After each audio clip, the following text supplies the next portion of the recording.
Boa noite, retornando aqui nosso estudo da terça, né? Dando continuidade. E nós ainda temos mais duas perguntas do capítulo 1, fechando o capítulo 1, e estamos falando exatamente do item suicídio, né? E hoje nós vamos entrar já também nas penas e gozos futuros. Aí já nós estamos falando do desencarnado. Mas fechando o estudo no capítulo 1, na 956 é perguntado: aqueles que não podendo suportar a perda de pessoas queridas ceifam a própria vida na esperança de se juntá-las a elas, atingem seu objetivo? A resposta é, né, que o resultado para eles é totalmente diverso do que esperam, pois em lugar de se unirem com o objeto de sua afeição, dele se afastam por mais tempo. Porque Deus não recompensa o ato de covardia e o insulto que lhe é lançado ao duvidarem de sua providência. Presta atenção nisso, hein? Pagarão esse instante de loucura com aflições maiores do que as que acreditaram abreviar, e não terão para os compensar a satisfação que esperavam. Então, aqui, nessa resposta, é muito claro que não adianta, às vezes tem até um certo cinismo, principalmente dos céticos, né? Na hora que eles falam assim, quer dizer que já que eu vou encontrar com as pessoas queridas, então, havendo falecimento de alguém, eu vou atentar contra a minha vida para poder encontrar com essa pessoa. Não é assim, né? Isso não é um cinema. Você não vai entrar numa sala de cinema. Você vai entrar na erraticidade. O nome já diz, erraticidade. Então, você, ao estar completamente destrambelhado a ponto de atentar contra a sua vida, com certeza você não vai encontrar os entes queridos. Né? Então, assim, isso é claro e notório. Quem já leu o livro Memórias de um Suicida sabe como que é. Aquele livro é um livro pesado, né? Nós já falamos isso várias vezes, é um livro denso, vale a pena ser lido, com certeza, mas nós sabemos de livros mais atuais que o tratamento dispensado aos suicidas hoje é um pouco diferenciado, né? Tem outros trabalhos que são feitos, e que naquele livro ainda não falava sobre esse tipo de trabalho, para tentar fazer com que dê uma meta de vida, vamos dizer, de vida encarnada, né? Novamente aquele espírito que atentou. Então, é importante a gente prestar atenção nas respostas e também trazer essas respostas aos livros atuais que existem dentro da doutrina. Boa noite aí para quem está chegando agora. A próxima pergunta, que nós estamos fechando, então, o capítulo 1, é a 957, onde ele pergunta quais são geralmente as consequências do suicídio sobre o espírito. As consequências do suicídio são muito diversas. Então, aqui não, ou seja, não existe uma receita de bolo. Não há penalidades fixadas e, em todos os casos, elas são sempre relativas às causas que o produziram.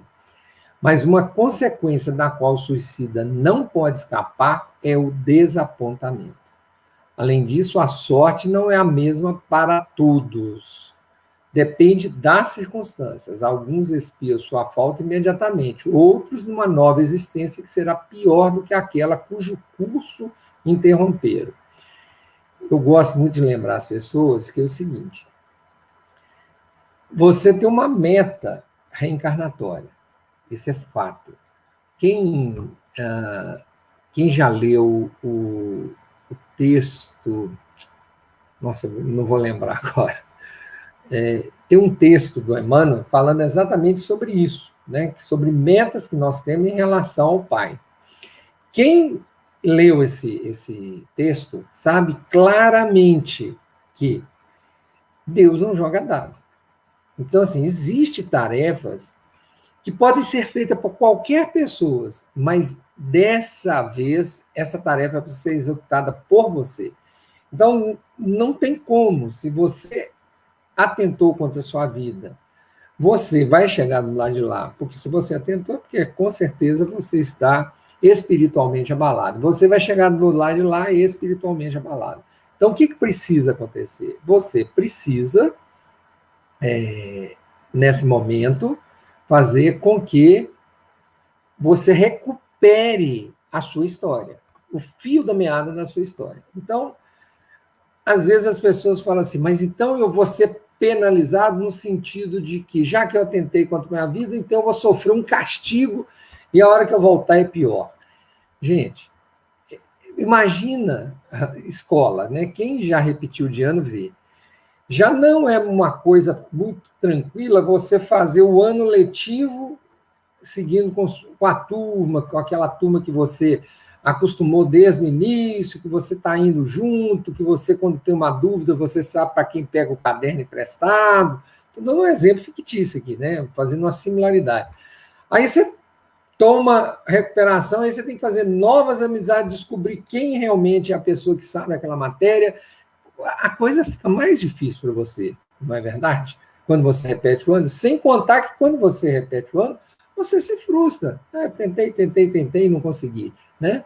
Então, a mesma coisa acontece, a mesma coisa numa amplidão muito grande, né? Uma amplitude muito grande. Acontece a mesma coisa quando a pessoa faz um processo desse de atentar contra a vida. Na hora que ela volta, ela encontra mais dificuldade, por quê? Porque aquele grupo que estava sendo planejado inicialmente para fazer junto com ela aquele plano reencarnatório, eles já seguiram em frente.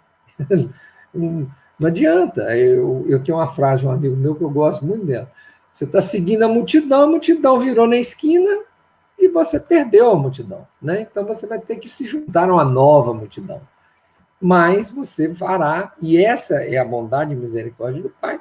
Por quê? Porque esse processo continua. Então, assim, é muito sério quando a pessoa tenta contra a vida no meio espiritual. Né? Isso é contado a plenos pulmões.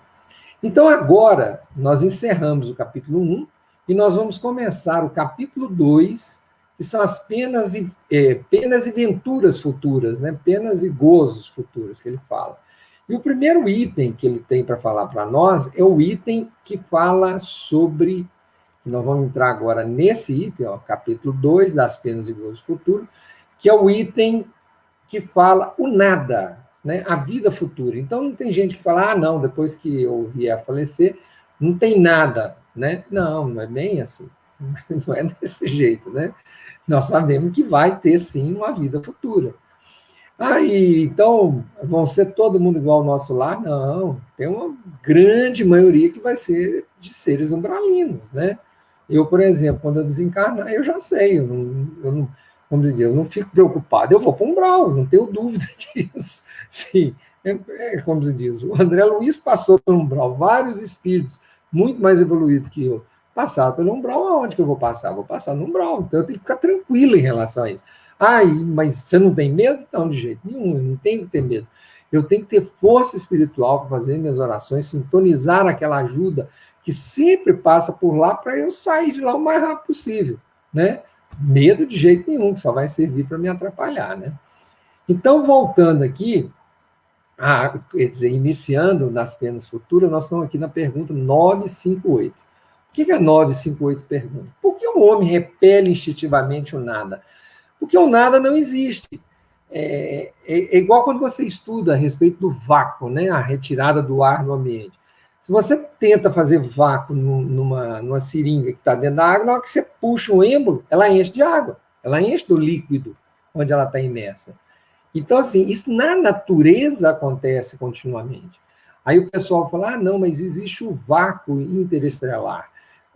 Já ficou provado que existe está certo que você vai encontrar muito poucas partículas nos espaços interestelares, mas encontra partículas, nem lá tem o nada, né?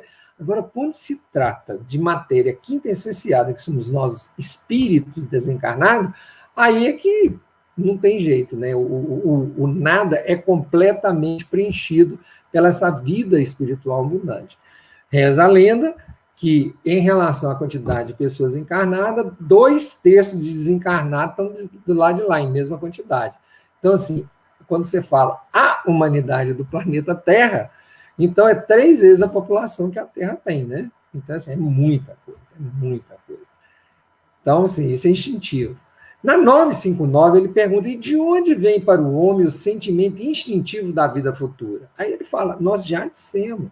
Antes da encarnação, o espírito conhece todas essas coisas e a alma guarda uma vaga lembrança do que sabe e do que viu em seu estado espiritual. Você concorda que a hora que você para pensar a respeito da vida futura, te agride o raciocínio, você falar assim, eu vou morrer e eu vou virar esterco lá na Terra? A quantidade de coisas que você já leu, a quantidade de coisas que você já viu, a quantidade de manifestações nos outros dogmas religiosos, nas outras denominações religiosas, é muita coisa. Então, por exemplo, na hora que a gente lê a Bíblia, aquela manifestação no Monte Tabor, né? Você vê que aquilo é uma manifestação o quê? Espiritual. Então, nada não existe. Então, as religiões podem não concordar se vai reencarnar ou não, mas que do lado de lá tem uma vida espiritual, isso eles sabem. Né? Alguns falam que vão estar dormindo, aguardando o juízo final, tudo, mas, ou seja, existe para todas as religiões uma vida do outro lado. E para quem não existe? Eu fico com uma pena danada, que dizem que é o seguinte, não existe para quem é cético, mas esses caras são uma quantidade muito pequena em relação à humanidade. Né? Eu lembro de não vou lembrar o título do filme, mas era um filme que falava de viagens interplanetárias, a hora que um padre pergunta para a cientista a respeito de Deus, e ela fala que acha que é pouco relevante em relação à pesquisa que eles estavam prontos para fazer. Aí ele fala assim, pouco relevante? Aí é onde ele fala, 90 e tantos por cento da população da Terra tem alguma crença religiosa e acredita no ser superior.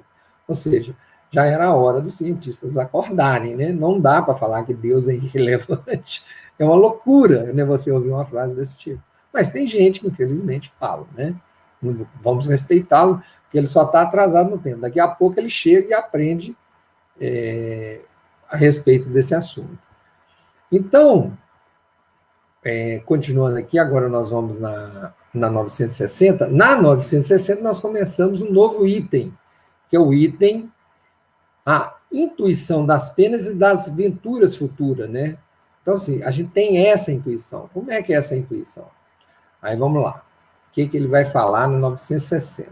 Ele pergunta, Kardec, de onde procede a crença encontrada em todos os povos nas penas e recompensas futuras? E é verdade isso, né? Em todos os povos, inclusive, principalmente os povos que a gente fala indígena, né? Tem um estudo dos evangélicos, né? Não é do Brasil, mas chama-se O Fator Melquisedeque, é um livro que ele mostra essa manifestação ao longo da história, onde os pastores pastor das religiões evangélicas, iam fazer ação. Eles notavam que chegavam no local, já existia, como se diz, um Deus naquela comunidade. Né? Então, isso vale exatamente dessa forma. E ele fala, olha, a pergunta é bem completa, a resposta é sempre a mesma coisa, pressentimento da realidade dado ao homem pelo seu espírito. Porque saibam bem, não é em vão que uma voz interior lhes fala. Seu mal é não escutá-la sempre. Se pensasse bem nisso, tornar-se-iam melhores.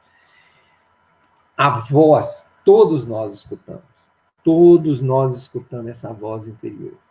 É engraçado. Quando você está aprontando, né? Quando você está fazendo alguma coisa que agride o seu jeito ético de conduzir a vida, essa voz grita muito alto na sua consciência. Mas muito alto. Você nota que você fica incomodado, aquela coisa é ruim.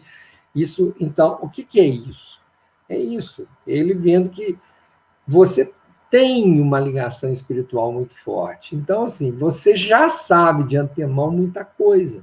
Já está, vamos usar o termo bem de técnico, né? Já está gravado no seu HD, do seu computador espiritual. Então, isso já veio com você lá da espiritualidade. Então, por isso que você tem essa certeza. Uns têm mais, outros têm menos, porque levam mais ou menos a sério. Lembrando que, né, alguns têm fé e outros não. Que pena, né? Mas é verdade. Na 961, Kardec pergunta, no momento da morte, qual é o sentimento que domina a maioria dos homens? A dúvida o medo ou a esperança? A resposta deles é lindíssima. A dúvida para os céticos endurecidos, né? Para os céticos endurecidos. O medo para os culpados e a esperança para os homens de bem. Você vê que ele deixa claro, o cético, até na hora da morte, ele ainda fica ali, quase que ele acredita, né? Então fica aquela dúvida. E na hora que ele está morrendo, ele fala, bom, agora eu vou descobrir quem é que está certo. Eu tenho um amigo católico que eu respeito muito por causa do conhecimento dele. Ele tem um conhecimento violento a respeito das escrituras e de vários assuntos. É uma pessoa de uma extrema inteligência. E de vez em quando ele me manda alguns textos que são bem católicos e que acabam entrando em conflito com a doutrina espírita. E eu brinco que ele faz isso para me cutucar, né? E ele fala que faz isso para me converter, né? Então, assim, pessoas que gostam da gente sempre querem que a gente vá para o time deles. E eu falo que Deus precisa de trabalhadores em todas as searas. Então, assim, ele é um trabalhador que eu nunca vou querer ele dentro do espiritismo, porque ele faz um trabalho belíssimo dentro do catolicismo, e eu acho que eu estou fazendo o meu trabalho, o meu estudo aqui dentro do espiritismo. Então, assim, precisa de pessoas que trabalham para Deus em todas as áreas. Mas eu viro para ele, dependendo do texto, né? Aí eu mando um texto que mostra, assim, não é o contrário, mas que mostra que aquele texto que ele pôs como verdade não é tão verdade assim se você ler o outro texto que eu mando. E falo com ele que eu e ele já ficou combinado. Um dos dois vai estar certo. E nós só vamos descobrir a hora que nós passarmos dessa para melhor, né? E que não devemos terminar a nossa amizade por causa disso, muito pelo contrário. Eu o adoro. Eu falo muito com ele que me falta tempo de visitá-lo, principalmente agora, na pandemia. Então, eu gosto de conversar com esse tipo de pessoa, por quê? Porque ela abre a nossa cabeça para outros pensamentos, né? Alarga o nosso conhecimento. Então, é igual ele fala aí. O que vai acontecer, então? Então, ele responde, olha, os céticos, eles vão ficar em dúvida. Os culpados terão medo. E os homens de bem vão ter esperança no futuro. Então, por isso que eles não temem quando há o desencarne. Na 962, Kardec vem e pergunta, por que há céticos, visto que a alma traz para o homem o sentimento das coisas espirituais? Ele falou, olha, eles existem, mas são em menor número do que se acredita. A gente acha que tem muito, não tem não. Bom, deixa eu acabar de ler a resposta e aí eu faço comentário. Muitos se fazem passar por espírito forte durante essa vida por orgulho, mas no momento da morte não se conservam tão presunçosos. E aí Kardec completa, aí é Kardec fazendo comentário, a consequência da vida futura é proveniente da responsabilidade pelos nossos atos. Então, é interessante, porque a gente acha que tem céticos. Não tem tantos céticos assim. Tem muito preguiçosos. Por que preguiçosos? Porque é o seguinte, se eu falar que eu creio em Deus, né, ou se eu falar que eu vou usar o termo acredito, né, em vida espiritual e tudo mais, isso faz de mim uma pessoa incoerente. Já que eu creio em Deus, já que eu sei da verdade espiritual, então, assim, a minha conduta de vida tem que mudar. Então, assim, não tem jeito. Eu não posso dar mais desculpa, por coerência. Mas nós, como seres humanos, a última coisa que a gente tem é coerência. Nós somos extremamente coerentes. Incoerentes, né? Extremamente incoerentes.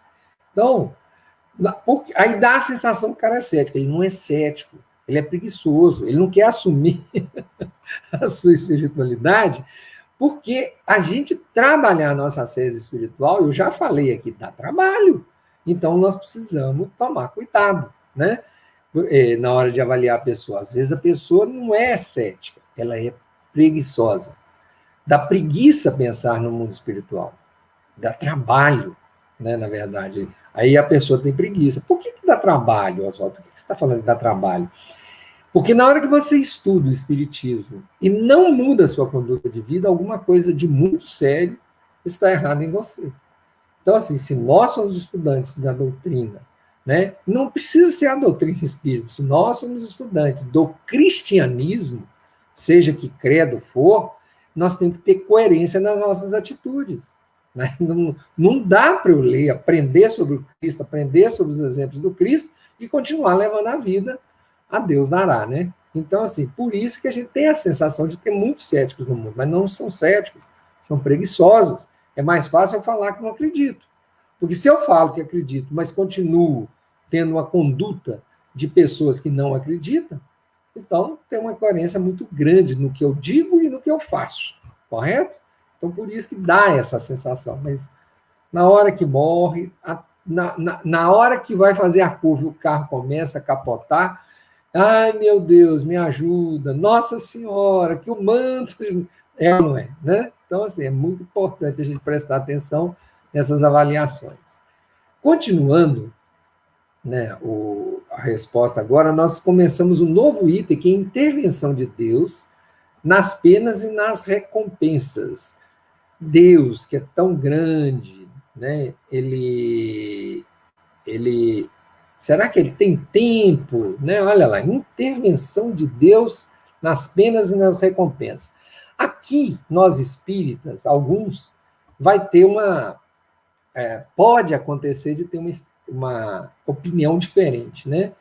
Eu e mais uma leva, nós somos da opinião que existe um planejamento, né? Eu brinco muito assim, tem gerência nessa bagunça espiritual que é a vida do Oswaldo. Tem gerência. Não é assim de qualquer jeito que a coisa é ligada. Agora, falar assim, Deus está por conta de Oswaldo, tem diversas formas de Deus estar por conta do Oswaldo, né? Então, assim, existem os prepostos da espiritualidade maior que sabe muito bem como se portar e como resolver questões sem precisar, como se diz, sem precisar de toda hora eu estar sendo admoestado pela espiritualidade. O detalhe é, somos, só que nós não ouvimos, tá? Então vamos ler agora esse novo item, que é um item importante. É aquele item que prova, olha, está acontecendo o Covid, eu sei. Meu pai pegou, minha mãe pegou, isso também eu sei. Nossa, eu estou muito triste, porque minha mãe já foi, e eu estou morrendo de medo, meu pai também. Gente, não acontece nada, absolutamente nada que não esteja no plano do pai. Nossa, Oswaldo, isso é fatalidade? Não, isso não é fatalidade. Não confunda as coisas. Existem, o momento de você nascer e o momento de você desencarnar é um dos momentos que existe mais certeza no mundo espiritual. Mas então eu vou lá, vou numa mesa mediúnica, vou perguntar quando é que eu vou desencarnar. Não, não é assim que a banda toca. Essa informação não lhe pertence, você não tem direito a saber. O Chico conta que quando ele perguntou para o Emmanuel falou assim, eu estou autorizado a te avisar que quando você desencarnar, o Brasil estará feliz. Aí ele falou assim, nossa, né, deu a sensação que eles vão ficar felizes que eu vou desencarnar, né?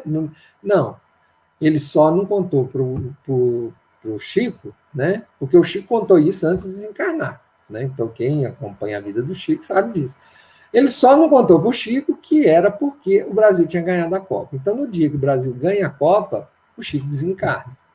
Então, assim, nós tivemos a felicidade de ter ganhado a Copa, porque o brasileiro adora a Copa, mas tivemos a infelicidade de perder um espírito tão iluminado que estava no nosso convívio. E que, graças a Deus, né, foi muito bem recebido no meio espiritual.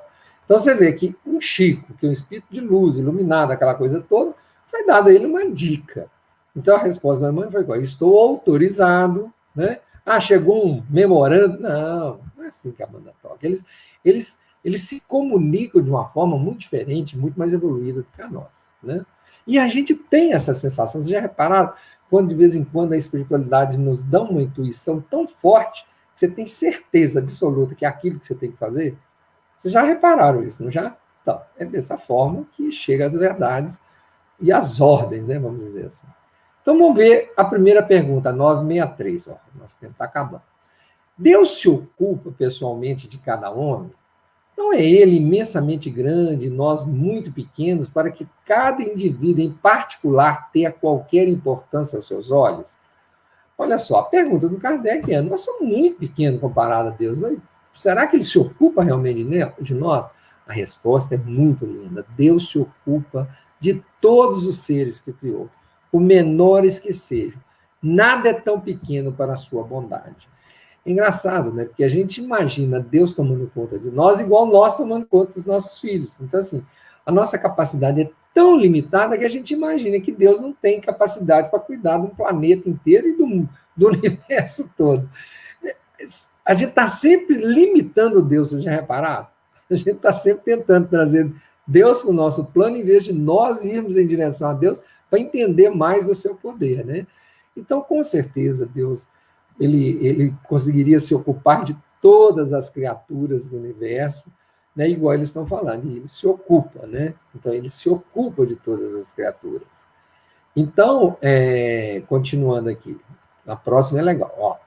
Deus tem necessidade, olha só, Deus tem necessidade, gente, de se ocupar de cada um de nossos atos para nos recompensar ou punir. A maior parte desses atos não são insignificantes para eles. Olha só, aqui a pergunta do Kardec é como se Deus fosse um contador, né? Alguém formado em contabilidade. Não é assim. É igual ele vem e responde, ó, Deus tem as suas, em letra maiúscula, as suas leis que regulam todas as ações humanas. Se as violarem, é por sua própria culpa. Sem dúvida, quando um homem comete um excesso, Deus não emite um julgamento contra ele para dizer-lhe, por exemplo, você é um glutão e eu vou puni-lo com a dor de barriga. Não é assim. Mas ele traçou um limite. As doenças e muitas vezes a morte são consequência dos excessos. Eis a punição. Ela é o resultado da infração da lei. É assim como tudo. Então, o que ele está dizendo aqui? Deus definiu a lei dele. E ele não derroga a lei. Ele não derroga uma lei. Né? É igual a gente fala assim, mas Jesus ressuscitou pessoas. Né? Antes de Jesus, Isaías, eu acho que é o Isaías ressuscita uma menina. Só que a gente não lembra disso lá no Velho Testamento, né? Então, não foi só Jesus. Isaías também tinha o dom de ressuscitar, não. Ela não estava completamente desencarnada. Ela estava num processo letárgico. Então, eles dois veem o que está acontecendo, cede fluido vital e as ressuscita. Então, eles não derrogaram nenhuma lei de Deus, certo? Então, por exemplo, uma lei que nós já estudamos, quem estudou aí mais tempo, uma lei que a gente já viu. Se você perder fluido vital, o que vai acontecer? Você vai desencarnar. É da lei. Então não tem jeito. E se eu estou perdendo fluido vital, chega o Cristo e me cede fluido vital. Ou seja, ele fez um processo natural, ele cedeu o fluido vital, então você não vai desencarnar. Né? Mas e se Deus quiser mesmo Cristo cedendo fluido vital? Você vai desencarnar. É simples assim. É da lei de Deus. Né? Então, nós já chegamos aqui às 20 horas, eu vou pedir licença para a gente voltar a essa pergunta, 964, na terça-feira que vem. Então, eu desejo a todos um excelente final de quinta-feira e que o final de semana que se aproxima seja muito bom para todos vocês com a família. E não poderia ser diferente, dar um recado. Quem precisa sair, que saia e se proteja, e quem puder ficar em casa, se recolha. Aproveita para estudar, ler um bom livro, ficar com a família, conversar com os filhos, a esposa, né? E, ao mesmo tempo, se proteger do coronavírus, tá bom? Um grande abraço para vocês, muito obrigado pela presença de todos e até semana que vem, se Deus quiser.